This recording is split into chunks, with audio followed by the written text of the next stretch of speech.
పెట్టుకునే టైం మనం పెట్టుకుందాం, ఎట్లా చేయాలనో నిర్దేశిద్దాం. కానీ రూల్ బౌండెడ్ కాకుండా హ్యూమన్ యాంగిల్ లో మీరు ఆలోచించండి. ప్రతి ఒక్క సమయాన్ని, ప్రతి ఒక్క ఇష్యూని రూల్ బౌండెడ్ గా మీరు ఆలోచించేంత వరకు సమస్య పరిష్కారం కాదు. కానీ హ్యూమన్ యాంగిల్ లో ఆలోచించినప్పుడు అదే రూల్ కింద ఆ సమస్యను పరిష్కారం చేసే పరిస్థితి మీకు వస్తుంది.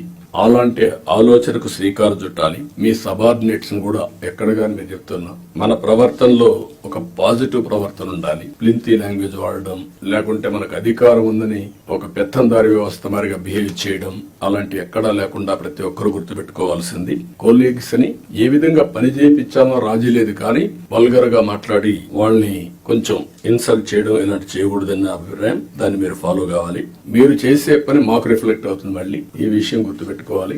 మీరు ఒక వ్యక్తి అయితే మీకు అన్వయిస్తారు. వ్యవస్థలో ఒక భాగం అయినప్పుడు హెడ్ ఆఫ్ ది ఆర్గనైజేషన్ ఎవరైతే ఉంటారో వాళ్ళకు కూడా వస్తుంది. ఈ విషయం మీరు గుర్తుపెట్టుకోవాల్సిన అవసరం ఉంది.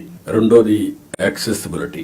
మీ టైం ని మార్క్ చేసుకోండి. నేను కూడా ఎవ్రీ సాటర్డే కూర్చొని సీఎంఓ ఏ విధంగా పనిచేశాం, టైం ఎట్లా మేనేజ్ చేశాం, నేను ఎట్లా ఇంప్రూవ్ చేసుకోవాలి, అన్ని విషయాలు, ఒక పక్క మీటింగ్స్, ఒక పక్క పబ్లిక్ రిలేషన్స్, ఒక పక్క మా పార్టీ వర్క్, అన్నిటికి కూడా మేము ఇయర్ మార్క్ చేసుకొని ముందుకు పోతున్నాం. అందరికి యాక్సెసిబిలిటీ ఇచ్చే పరిస్థితిలో ఉన్నాం. మీరు కూడా వీలైనంత వరకు యాక్సెసిబిలిటీ ఉండాల్సిన అవసరం ఉంది.